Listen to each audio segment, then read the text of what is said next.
तो आज का हमारे पास जो नेक्स्ट चैप्टर हम वो स्टार्ट कर रहे हैं वो है चैप्टर नंबर 2 और जिसका नाम क्या है, विलयन। तो सबसे पहले हमें ये पढ़ना है कि आखिरकार विलयन है क्या। तो जैसे हमारे पास कोई भी दो पदार्थ होते हैं, जब इन दो पदार्थों को आपस में हम क्या करते हैं, मिक्स करते हैं। जैसे एग्जाम्पल हमारे पास एक तो जल है और दूसरा जो पदार्थ है वो NaCl। NaCl का नाम होता है सोडियम क्लोराइड, जिसको कहते हैं साधारण नमक भी कहते हैं। अब हमने क्या किया, इन दो पदार्थों को आपस में मिक्स कर लिया। जब दो पदार्थों को आपस में हम मिक्स करते हैं तो बनने वाला जो नया पदार्थ है उसको हम क्या कहते हैं, मिश्रण कहते हैं।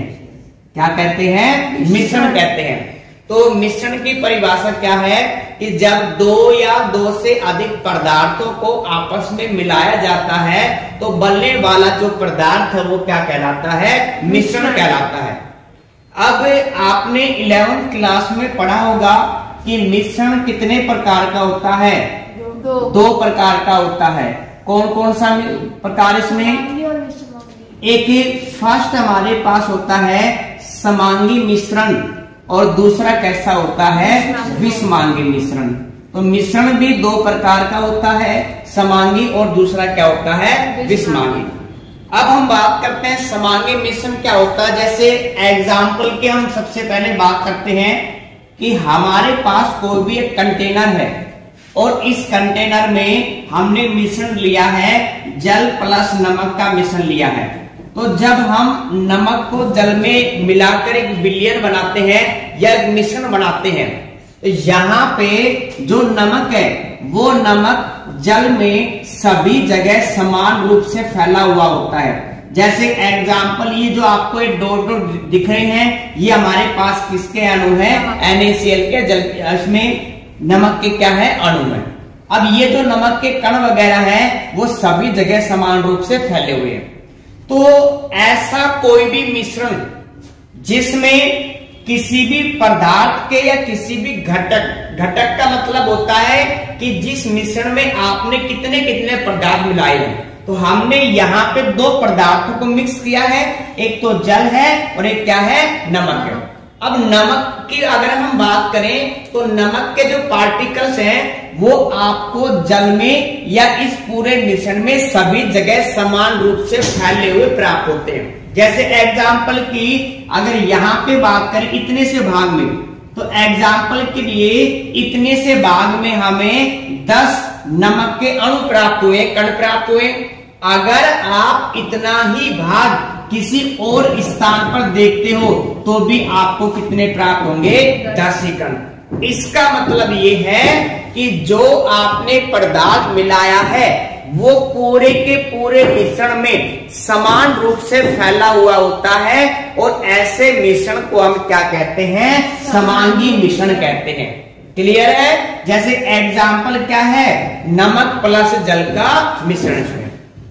दूसरा क्या है, विषमांगी मिश्रण। तो विषमांगी मिश्रण का हम सबसे पहले एग्जाम्पल लेते हैं। तो यहाँ पे भाई एग्जाम्पल क्या होगा इसका, एग्जाम्पल बताओ विषमांगी मिश्रण का।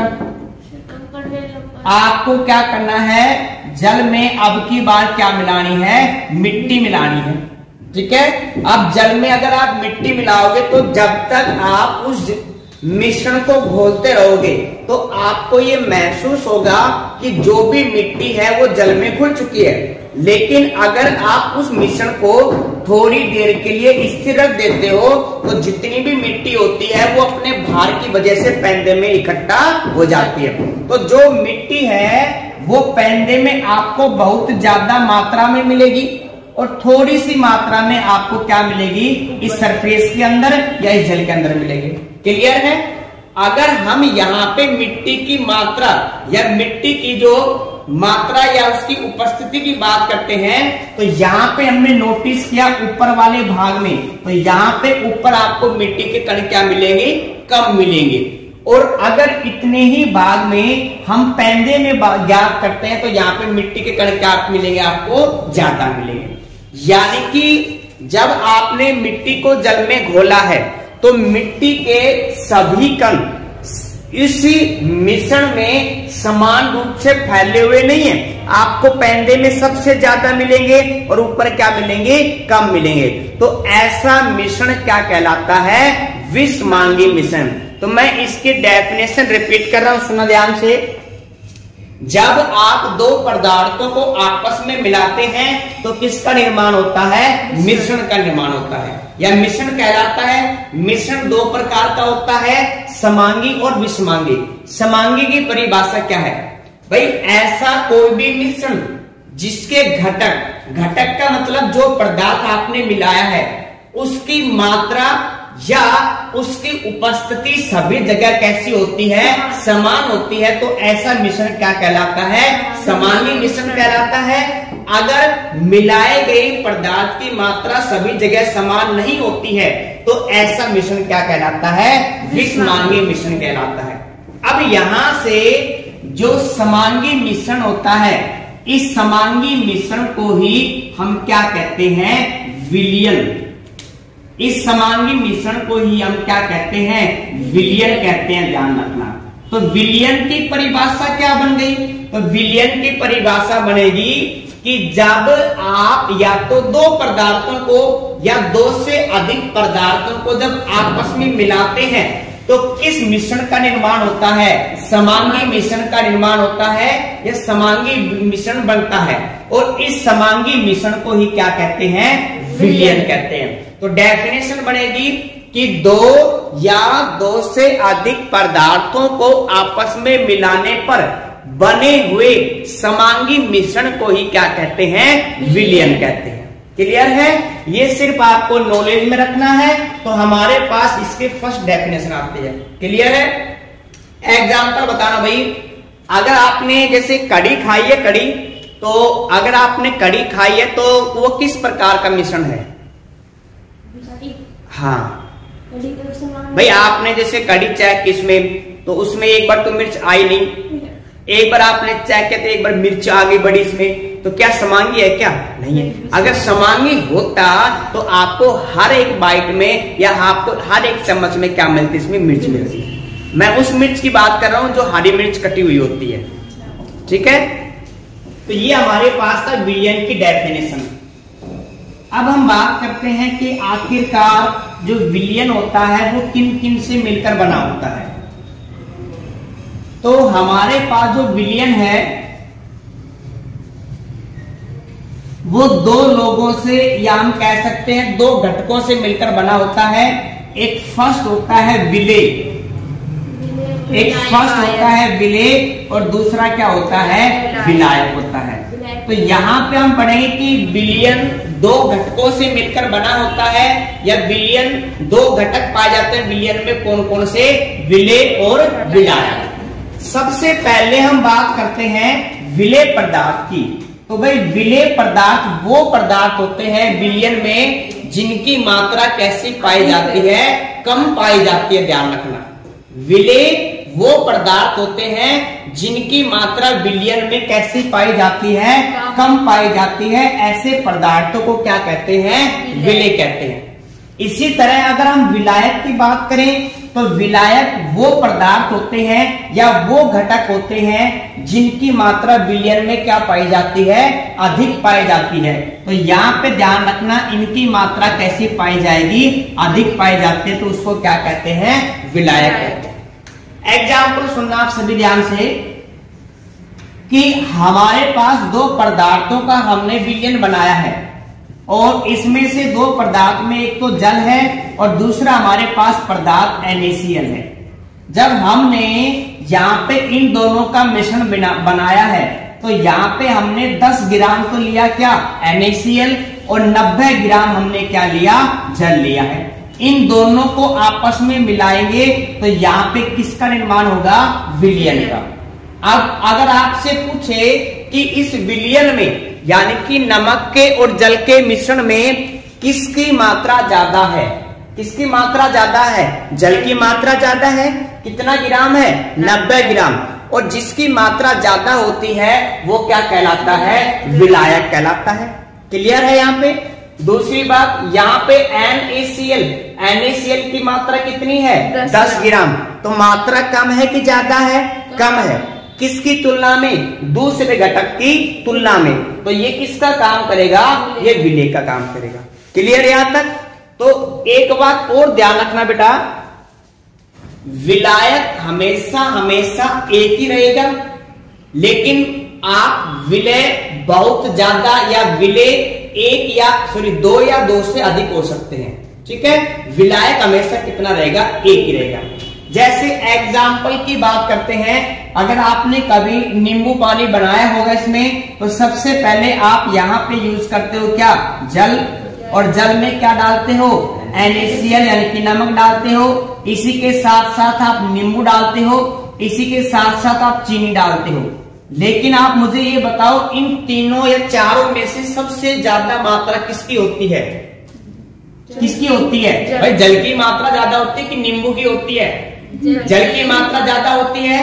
तो इन सभी घटकों में से सबसे ज्यादा मात्रा है जल की। तो ऐसा मतलब विलयन का वो घटक जिसकी मात्रा ज्यादा पाई जाती है उसको क्या कहेंगे? विलायक। तो यहाँ पे विलायक कौन है? जल।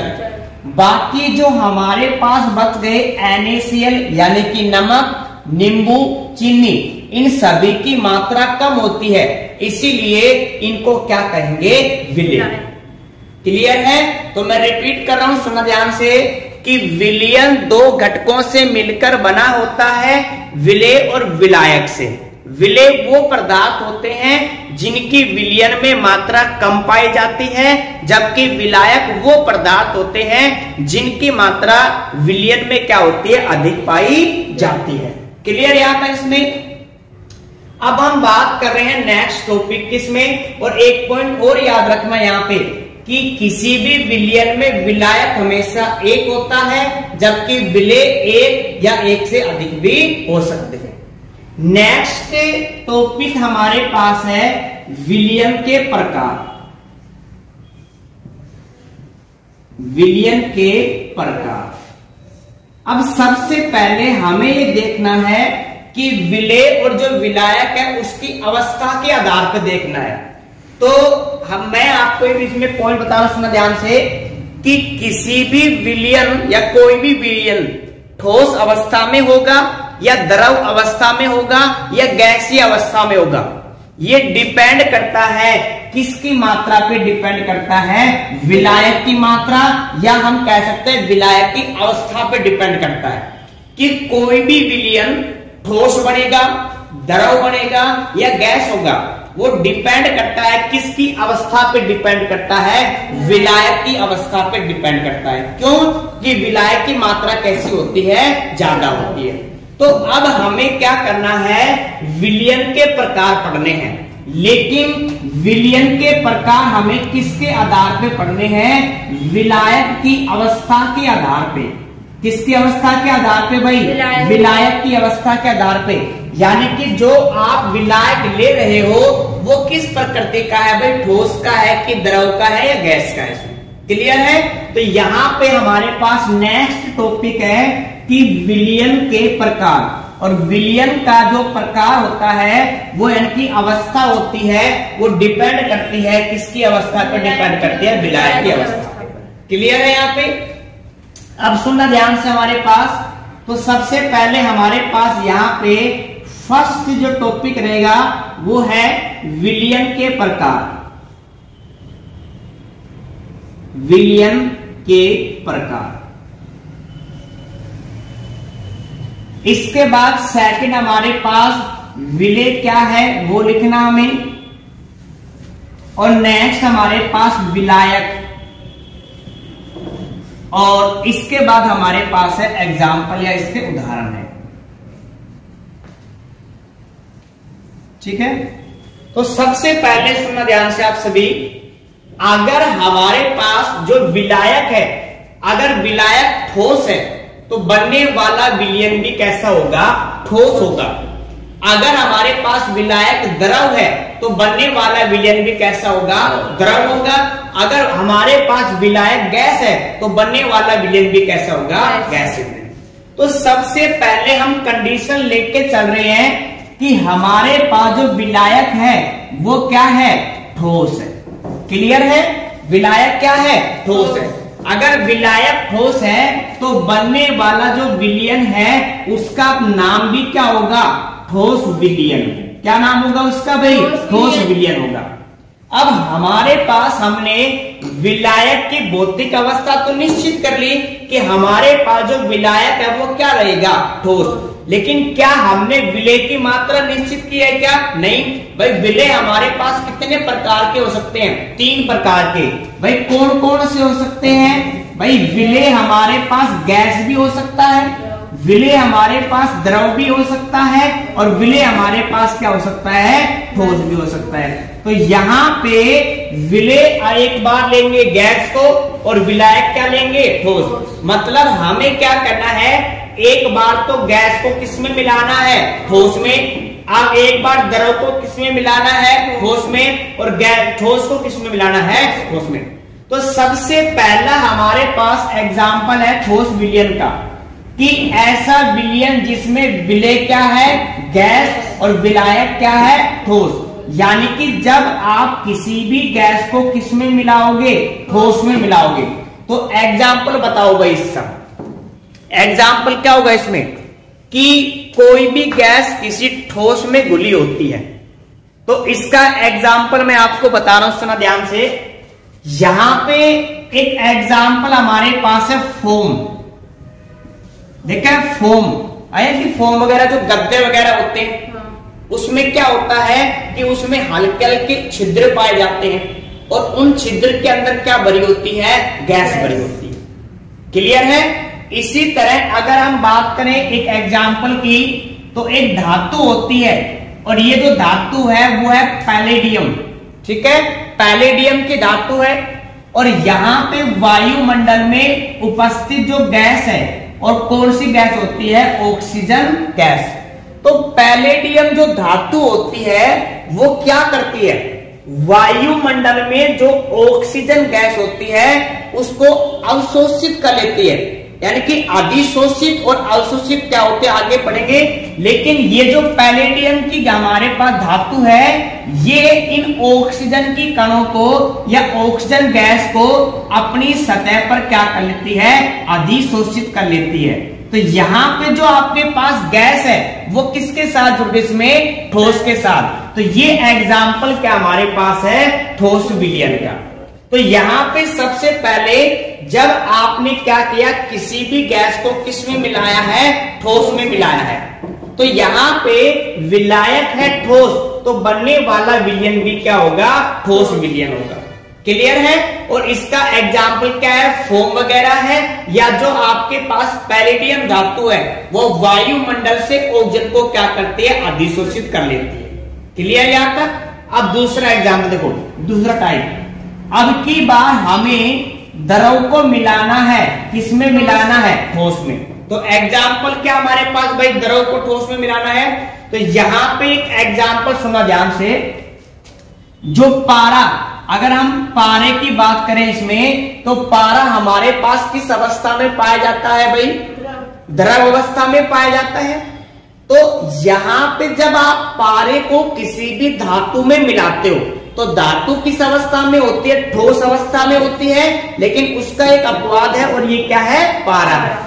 अगर आपने पारे को किस में मिला दिया, इसमें जिंक धातु में मिला दिया, तो जो हमारे पास मिश्रण बनेगा उसको कहेंगे जिंक का अमलगम।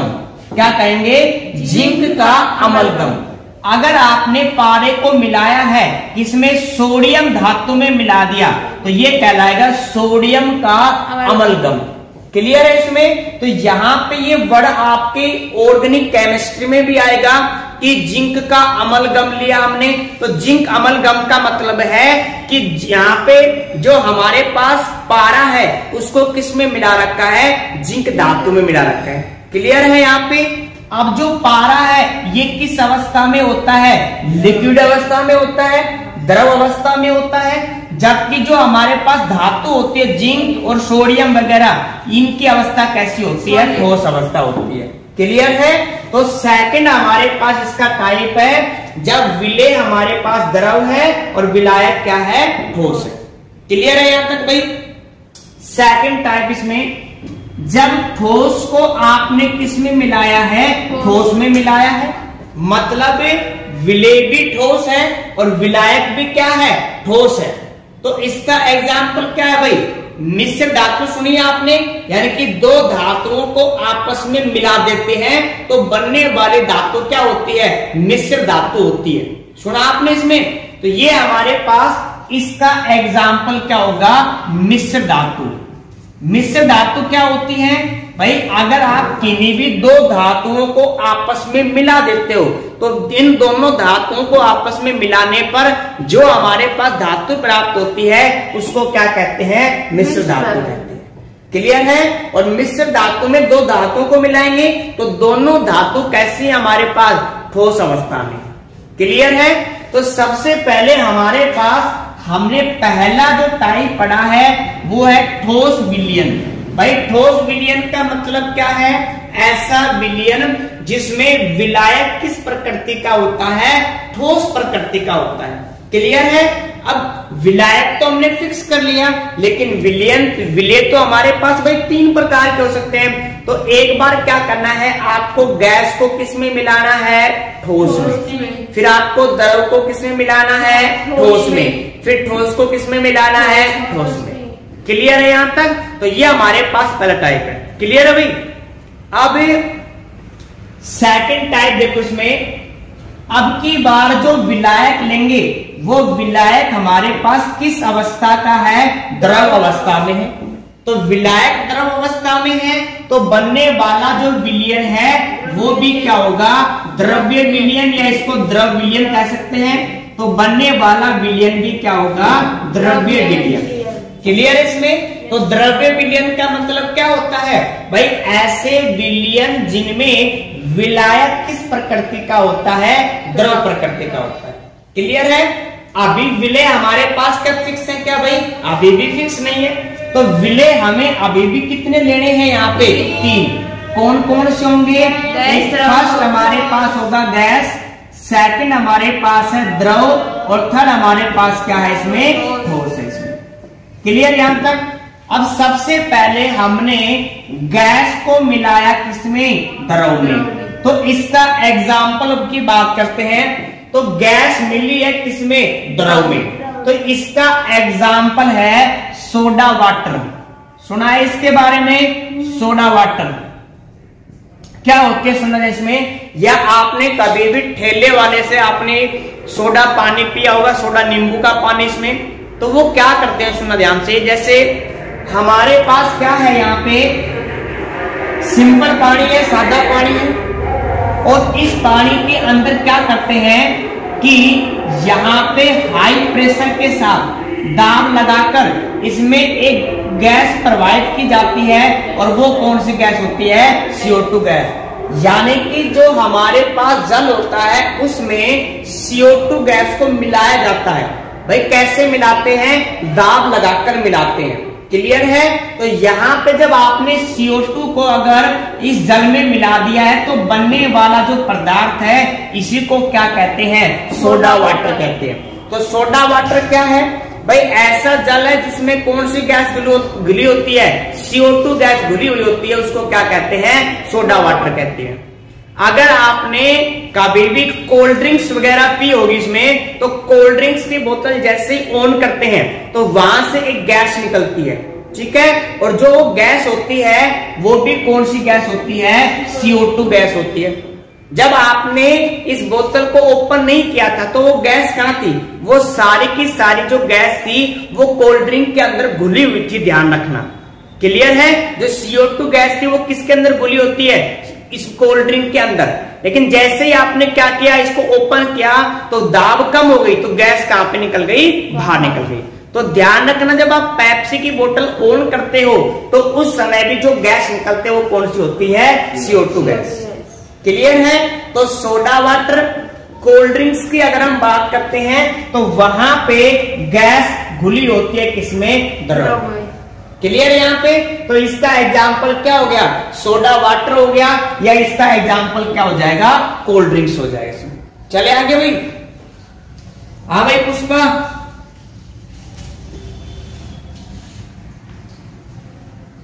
समझ में आ रहा है यहां तक?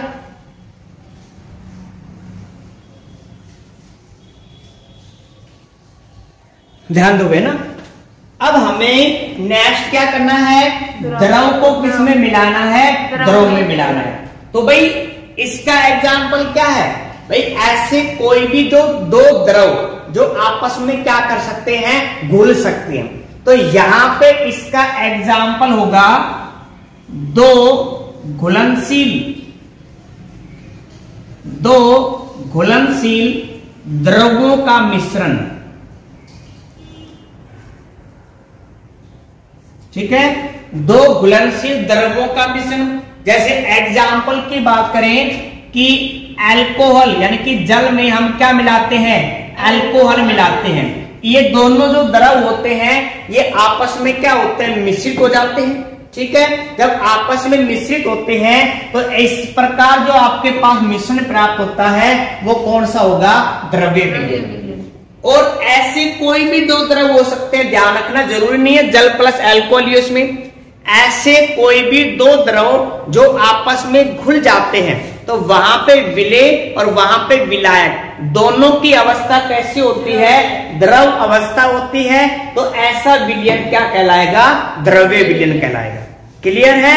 लेकिन अगर आप क्या करोगे, जल के अंदर अगर आप ऑयल यानी कि तेल की बूंदे डालते हो तो क्या तेल जल में घुल पाता है क्या, भाई नहीं घुल पाएगा। जब तेल जल में नहीं घुल पाता है तो जो मिश्रण बनेगा वो समांगी होगा या विषमांगी होगा, कैसा होगा भाई, विषमांगी। तो विषमांगी मिश्रण तो विलयन कहलाता है क्या, नहीं कहलाता है। क्लियर है। तो यहाँ पे हमें उन दो द्रवों का मिश्रण लेना है जो आपस में घुल सकते हैं, जैसे एग्जाम्पल जल प्लस अल्कोहल। क्लियर है यहाँ पे इसमें। अब हमें क्या करना है, ठोस पदार्थ को किसमें मिलाना है, द्रव में मिलाना है। एग्जाम्पल क्या होगा भाई इसका, ठोस पदार्थ को किसमें मिलाना है, द्रव में। भाई अभी करा था हमने कि नमक को किसमें मिलाएंगे, जल में मिलाएंगे ना। भाई नमक किस अवस्था में होता है, ठोस अवस्था में होता है, और जल हमारे पास किस अवस्था में है, द्रव में। तो जब आप नमक को अगर द्रव में या जल में मिलाते हैं तो बनने वाला जो विलयन होता है वो भी कौन सा होता है, द्रव्य विलयन होता है। क्लियर है यहाँ पे। तो यहाँ पे इसका जो एग्जाम्पल है वो हमारे पास है नमक प्लस जल का मिश्रण। क्लियर है, नमक प्लस जल का मिश्रण। इसी तरह हमारे पास इसमें तीसरा टाइप है। तो तीसरे टाइप के लिए यहाँ पे स्पेस नहीं दिख रहा होगा इसमें, तो आप सबसे पहले हम रिपीट करते हैं, फिर एक टाइप बचेगा उसको आगे पढ़ेंगे। क्लियर है। तो सबसे पहले हमने डिस्कस किया है विलयन के प्रकार। तो विलयन दो घटकों से मिलकर बना है, विलेय और विलायक से। क्लियर है। और विलेय कम मात्रा में होता है और विलायक ज्यादा मात्रा में होता है। विलयन की प्रकृति कैसी होगी वो डिपेंड करता है, विलायक की अवस्था पे डिपेंड करता है। अगर विलायक आपने द्रव लिया है तो द्रव्य विलयन बनेगा, अगर विलायक आपने गैस लिया है तो गैसीय विलयन बनेगा, अगर विलायक आपने ठोस लिया है तो क्या बनेगा, ठोस ही विलयन बनेगा। क्लियर है यहाँ पे इसमें। और ये इसके क्या है, एग्जाम्पल। तो आप जल्दी से इसको नोट करो, और बाकी आप सभी भाई ये पुष्पा है इसके स्क्रीनशॉट ले लो, आप जल्दी से नोट करो इसको जल्दी से। नेक्स्ट इसका थर्ड टाइप हमारे पास है गैसीय विलयन। तो भाई गैसीय विलयन का मतलब जो विलायक है उसकी अवस्था कैसी होगी, गैसीय अवस्था होगी। ठीक है। तो नेक्स्ट जो थर्ड टाइप है वो हमारे पास है गैसीय विलयन। गैसीय विलयन, और ऐसा विलयन होता है ये जिसमें विलायक की अवस्था कैसी होती है, गैसीय अवस्था होती है। तो यानी कि जो हम विलायक यूज करेंगे वो हमेशा उसकी अवस्था कैसी, इसमें गैस अवस्था। ठीक है। लेकिन फिर से हम विलय की बात करें तो विलय की हमारे पास भाई तीन अवस्था हो सकती है। कौन कौन सी हो सकती है इसमें, गैस हो सकती है, द्रव हो सकती है, और गैस में ठोस हो सकती है। अब सबसे पहले हम किसी भी गैस को किसमें मिलाएंगे, गैस में मिलाएंगे। तो यहाँ पे जब आप किसी गैस को गैस में मिलाओगे तो बनने वाला विलयन भी क्या होगा, गैस या विलयन होगा। अब हम बात करते हैं एग्जाम्पल। तो भाई एग्जाम्पल क्या है भाई, कहीं भी आप दो गैसों को आपस में मिला दो। जब दो गैसों को आपस में मिला दोगे तो बनने वाला मिश्रण क्या होगा भाई, गैसीय मिश्रण होगा। तो यहाँ पे इसका एग्जाम्पल लिख सकते हैं कि किन्हीं भी जो दो गैस होते हैं या दो गैसों का मिश्रण, जब आप किन्हीं भी दो गैसों को आपस में मिलाओगे तो बनने वाला जो आपके पास विलयन है वो क्या कहलाता है, गैसीय विलयन। एग्जाम्पल वायु। वायु कैसे है भाई, वायु में बहुत सारी गैसें होती हैं, तो वो गैसें आपस में क्या कर रहे हैं, मिक्स हो रखी हैं, तो वो भी कौन सा विलयन होगा हमारे पास, गैसीय विलयन होगा। क्लियर है। तो यहाँ पे हम लिख सकते हैं इसका दूसरा एग्जाम्पल क्या है, वायु है, क्योंकि वायु में बहुत सारी गैसें आपस में मिली होती हैं और जो गैसें सबसे ज्यादा मात्रा में होगी वो गैस हमारे पास क्या होती है, विलायक का काम करेगी। और जो कम मात्रा में होती है जैसे हीलियम, नियोन, ये कुछ 0.1% होती है, ये सारी कौन सी किसका काम करेंगी, विलय का काम करेंगी। नेक्स्ट, अगर हमारे पास विलय है द्रव और विलायक क्या है, गैस। जब आप किसी द्रव को गैस में मिलाते हो तो बनने वाला विलयन भी कौन सा होगा, गैसीय विलयन होगा। भाई क्यों होगा, क्योंकि विलायक हमारे पास किस अवस्था का है, गैसीय अवस्था का है। एग्जाम्पल बताओ, गैस में जल कब घुलता है भाई,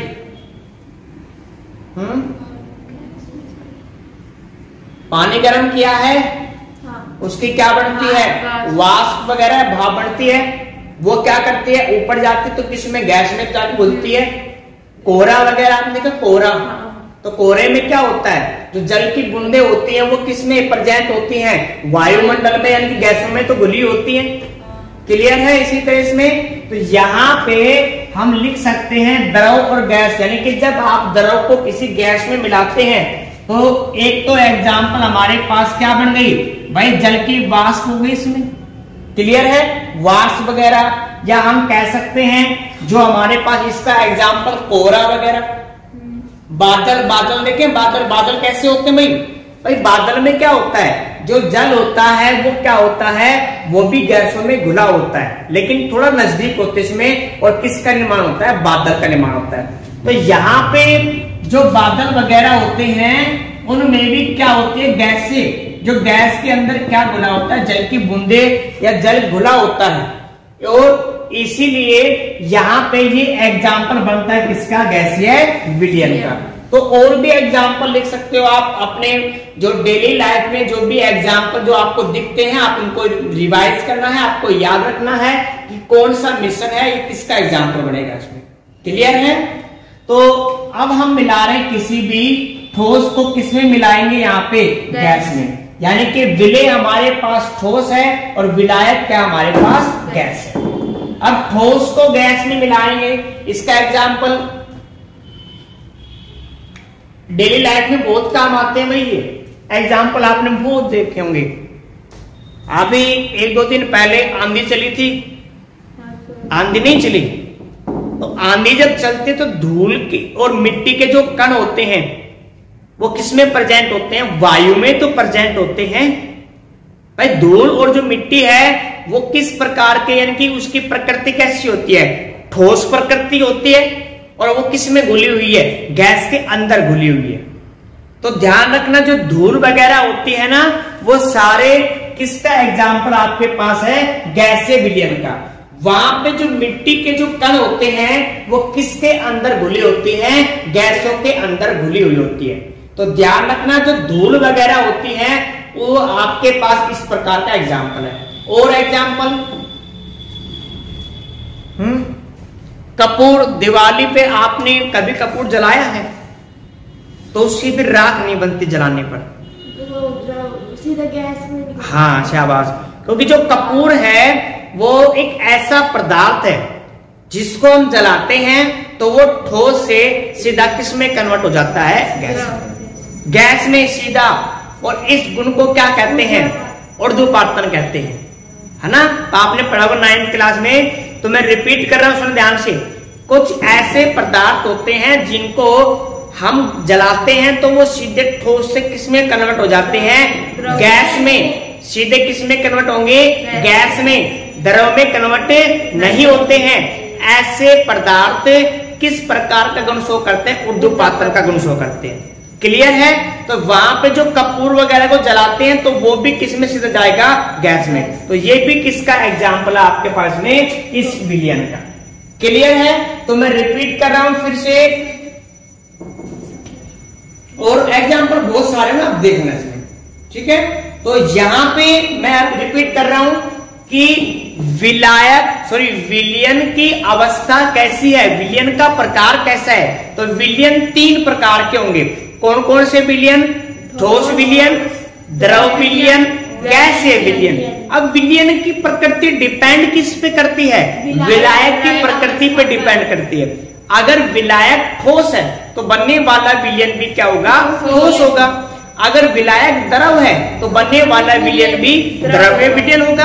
अगर विलायक हमारे पास गैस है तो बनने वाला विलयन भी क्या होगा, क्लियर है। तो ये हमारे पास था विलयन के प्रकार, और विलयन के प्रकार हमारे पास किसके आधार पर है, हमारे पास में विलायक की भौतिक अवस्था के आधार पर।